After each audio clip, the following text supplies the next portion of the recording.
स्वागत है आपका न्यूज़ 18 पर। मैं हूं आपके साथ अनामिका सिंह, आपकी ऑटो वाली रिपोर्टर।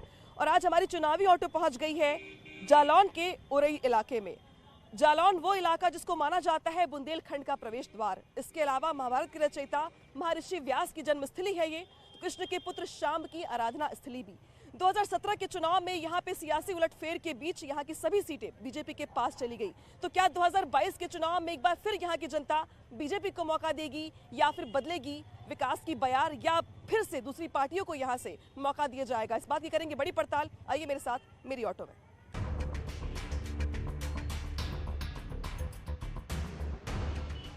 जालौन में हमारी चुनावी ऑटो निकल पड़ी है शहर में घूम घूम कर जानने के लिए 2022 के चुनाव को लेकर क्या कहता है जालौन का मूड। अब मैं लोगों से बात करूं उसके पहले मैं जिस ऑटो में मौजूद हूं उस ऑटो के ड्राइवर साहब क्या सोचते हैं 2022 के चुनाव को लेकर, ये जानना बेहद जरूरी है। तो वोट डालते हैं आप? हाँ, वोट डालते हैं। वोट डालते हैं आप? कौन सी पार्टी ज्यादा काम करती है यहाँ पे? हम तो भाजपा को करते हैं। अच्छा, हाँ। क्यों भाजपा? क्योंकि भाजपा ऐसा है कि यहाँ पे बहुत वो चलती थी और भाजपा की सरकार में काफ़ी वो सुधार हुआ। हाँ। और काफ़ी लोगों को हुआ है। वो सामने लोग तो कहते हैं कुछ, मगर वो नहीं होता। अभी विकास काफ़ी हो रहा है। अच्छा। पहले यहाँ बहुत वो चलती थी यहाँ पे, अब वो इतना वो नहीं है। क्या सुधार हुआ है पहले से हालात में? पहले से बहुत जो है, मतलब कि लेडीज को खास करके वो सरकार ज़्यादा चलती थी। ये सरकार में ऐसा है कि लेडीज कुछ अच्छा है। अच्छा। सेफ्टी रहे। तो यहाँ पर जो ऑटो वाले भैया हैं वो तो फिलहाल तारीफ कर रहे हैं बीजेपी की, लेकिन बाकी लोग क्या सोचते हैं इस इलाके के विकास को लेकर, ये जानना बेहद ज़रूरी है। तो हम जाएंगे अलग अलग चौराहों पर और लोगों से बात करेंगे और जानने की कोशिश करते हैं कि क्या कहता है जालौन का मूड।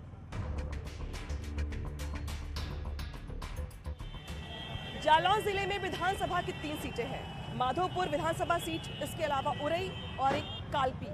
उरई सीट सुरक्षित सीट है, लिहाजा यहाँ पर भी लोगों की निगाहें लगी रहती हैं। लेकिन इस बीच बड़ी बात यह है कि पिछले दिनों यहीं से भानु प्रताप वर्मा को केंद्रीय मंत्रिमंडल में शामिल भी करवाया गया, यानी कि सियासत में इस जिले का और इन सीटों का काफ़ी ज़्यादा महत्व है। लेकिन विकास के मामले में ये जिला कहाँ ठहरता है और यहाँ के जनप्रतिनिधियों को लेकर लोगों की क्या राय है, ये जानना बेहद ज़रूरी है। शुरुआत मैं आपसे करूँगी, यहाँ के विकास को लेकर और 2022 के चुनाव को लेकर अभी स्थिति क्या है? स्थिति बहुत नाजुक है। और यहाँ पे जहाँ तक विकास की बात करेंगे तो अगर हम शुरुआत सड़कों से करें तो अभी तक हमारे पूरे इस विधानसभा क्षेत्र की अगर अकेले यहाँ की बात करें तो सारी सड़कें, आप अगर जिस रोड से आ रही होंगी तो वो सारी सड़कें ख़राब हैं। विकास के नाम पे जो स्वास्थ्य सेवाएं हमारी हैं वो जस की तस है। कोरोना काल में इन स्वास्थ्य सेवाओं की पोल पूरी तरीके से खुल गई थी, जहाँ विकास के बड़े बड़े वादे किए गए थे और कोई भी ऐसा विकास नहीं हुआ यहाँ पे। ठीक है, आपको भी ऐसा ही लगता है कि यहाँ पे जो विकास काम होने चाहिए थे वो हुए नहीं? मैं सबसे पहले तो आपका स्वागत करता हूँ इस बुंदेलखंड की धरा पर। और बुंदेलखंड का सबसे पिछड़ा हुआ जिला जनपद जालौन माना जाता है। विकास के लिए तो यहाँ पर इतना कुछ है, अगर ईमानदारी से सत्ता के लोग अगर ईमानदारी से यहाँ खर्च करने लगे। जैसे यहाँ सबसे बड़ा आय का स्रोत है बालू। पिछली 17 में जब इलेक्शन में यहाँ मोदी जी आए थे, उन्होंने एक बात की थी कि यहाँ बालू के लिए हम ड्रोन कैमरों से चेकिंग करेंगे। आज तक जनपद जालौन वासी ड्रोन कैमरे ढूंढ रहे हैं कहाँ। आखिर झूठ कब तक बोलेंगे? जबकि इस जनपद का इतिहास ये है कि सड़क चलते मुसाफिर को जब वो खाना खिलाते हैं, सड़क चलते मुसाफिर को जब वो खाना खिलाते हैं, हमारे गांव वाले साथ में मीठा खिलाते हैं। इस परंपरा के इस जनपद जालौन के साथ इतना सौतेला व्यवहार। मैं एक बात और कहना चाहूँगा, हालात ये हो गए हैं कि एक सिफारत का खत लेकर मुझको दिल्ली जाना है। एक सिफारत का खत लेकर मुझको दिल्ली जाना है, लूले के हाथों का लिखा गूंगे से पढ़वाना है। ये हालत की सरकार चल रही है। महिलाओं का निकलना दुआरे, किस बात की बात कर रहे हैं? देखिए, ऐसे विकास की बात कर रहे हैं, अभी हमें ढूंढना पड़ता है कि सड़क गड्ढों में या गड्ढे सड़क में। विकास की बात करते हैं आज इस लोकतांत्रिक देश में, आज एक प्रजातांत्रिक देश में जो किसान रीढ़ की हड्डी माना जाता है। काम किसने करवाया? बहुजन समाज पार्टी ने बसपा सरकार में 2007 से लेकर 2012 तक आप देखिए कितना विकास हुआ है। आज अम्बेडकर पार्क जो लखनऊ में बना हुआ है, पर्यटन स्थल बना हुआ है, जिससे राजस्व कमा रहे हैं। यहाँ पर जालौन को क्या मिला? जालौन को क्या मिला? इस वर्तमान सरकार में एक मिनट देखिए, एक मिनट, यहाँ पर यदि 80% समाजवादी के बीच में एक भाजपा ही खड़ा हुआ है तो सुनिए मैंने आपको चुपचाप सुना। सुनने दीजिए, बोलने दीजिए। आज बुंदेलखंड बोलने दीजिए। बुंदेलखंड एक्सप्रेस किसकी देन है? किसको देने, ठीक है। अरे सुनिए ना, बालू बालू विकास में बोलने दीजिए भाई। आज जो प्रजापति जी जेल गए हैं वो किस पार्टी के नेता थे? लूटा है इसलिए तो गए थे। हमारे यहाँ कौन सी सड़क किस पार्टी ने ज्यादा काम किया है? समाज सबसे ज्यादा विकास बीजेपी ने कराया। मैं एक ग्रामीण से एक बता रहा हूँ ना, सुनो ना पहले आप, एक मिनट मेरी सुनिए। ऐसे नहीं बातों पर सुनिए आप, ऐसे बात नहीं हो पाएगी। मैं एट से आता हूँ। एट की सड़क भाजपा में अभी बनी है और एट में नगर पंचायत और काम चल रहा है, भाजपा सरकार में चल रहा है। अब आगे देखिए तो क्या वाकई में जिस तरीके से आरोप लगाए जा रहे हैं बीजेपी की ओर से कोई काम नहीं किया गया यहाँ पे? किसानों के नाम पे जो धरना प्रदर्शन चल रहा है, मैं इन लोगों से पूछना चाहता हूँ कि ये लोग तिरंगे से प्यार करते हैं? नहीं, तिरंगों से, तिरंगे तिरंगे तिरंगे से प्यार करते हैं क्या नहीं है? अगर नहीं, यदि यहाँ पर बहुत ज्यादा लोग अग्रेसिव हो रहे हैं। विकास को लेकर बात हो रही है लेकिन मुद्दे कई और चले आ रहे हैं। मैं किसी और जगह पे जाऊंगा और वहाँ पर जानने की कोशिश करूंगी 2022 के चुनाव को लेकर क्या कह रहे हैं, फिलहाल माहौल क्या कहता है। वहाँ पर दिखाई दे रहा है जहाँ पर सभी दलों के बीच आपस में खींचतान दिखाई दे रही है।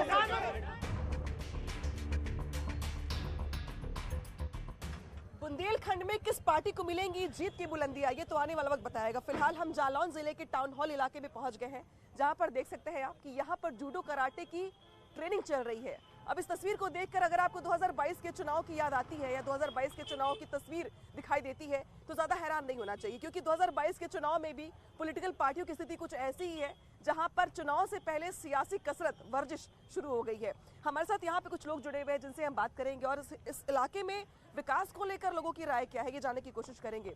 अब भाई साहब, मैं आपसे शुरुआत करूंगी, क्या इस इलाके में विकास हुआ है? क्योंकि यहाँ पर अगर बात की जाए तो तीनों ही विधायक बीजेपी से हैं, सांसद भी बीजेपी से हैं, केंद्रीय मंत्री बीजेपी से हैं। विकास के मामले में कहाँ पे ठहरता इलाका? विकास यहाँ पे काफी हुआ है, सब पर सरकार में विकास नहीं हुआ है, उससे ज्यादा इस बार विकास हुआ है इन 5 वर्षों में। विकास के साथ साथ मैं एक बेरोजगार युवा माना जाए मुझे, मैं युवा हूँ, युवाओं को बहुत अच्छा माहौल मिला है, बहुत सारे जॉब मिले हैं। 69,000 भर्ती जो प्रेजेंट टाइम हुई है, इससे अच्छा युवाओं के लिए क्या विकल्प हो सकते हैं? इसके अलावा 50,000 की एक पुलिस भर्ती हुई, वो निर्विवाद हुई, एक विवाद नहीं। और 69,000 भर्ती जितने भी लड़के लगे हुए हैं, 3 से 4 लाख लड़के लगे हैं, वो सारे लड़के बिना किसी पैसे, बिना किसी दलाली, बिना किसी स्रोत के वो बेचारे लड़के आज जॉब कर रहे हैं। लेकिन विकास के मामले में यहाँ पर क्या स्थिति है? विकास के मामले में आप पिछले कई वर्षों से देखें तो जो आवास योजनाएं थी कई वर्षों से सरकार ने दे रखी थी, लेकिन अभी तक भूमि तल पे, जमीन तल पे ये योजनाएं काम नहीं करती थी। लेकिन आप गांव में घुसेंगे, अब मैं विकास जी से और अपर्णा जी से कहूंगा वो अपने लड्डू जो नेताजी के उम्र के बराबर 83 किलो के 2 लड्डू और 51 किलो का 1 लड्डू और नेताजी के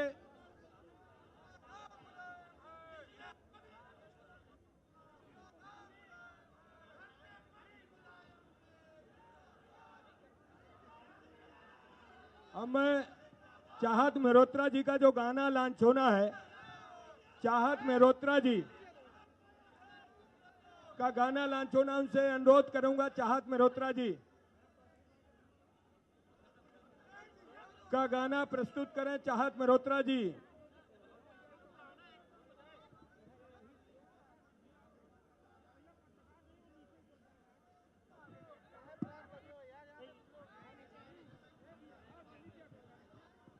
चाहत मेहरोत्रा जी।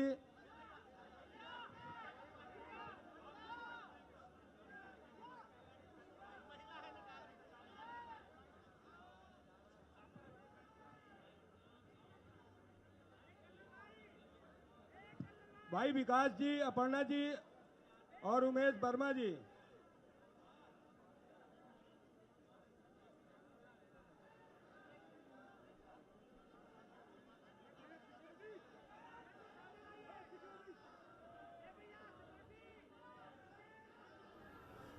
तो समाजवादी पार्टी के कार्यकर्ता आज उत्साहित हैं, क्योंकि सपा संरक्षक कहें, समाजवादी पार्टी के जनक कहें, मुलायम सिंह यादव आज 82 साल के हो गए हैं और इसी खुशी में 82 किलो का लड्डू सुबह से चर्चा में है और कार्यकर्ताओं में उत्साह है। और आप जानते हैं कि मुलायम सिंह यादव, जो उनका व्यक्तित्व है, जो राजनीति उन्होंने की है, जो लंबा संघर्ष उनका रहा है, वो लगातार उनके कार्यकर्ताओं को बांधे रहा। उत्साह और उनकी मौजूदगी ही जोश भरने के लिए काफ़ी है कार्यकर्ताओं में। तस्वीरें हम आपको दिखा रहे हैं। 22 नवंबर 1939 को इटावा जिले के सैफई में उनका जन्म होता है। 82 साल के वो हो गए हैं और राजनीति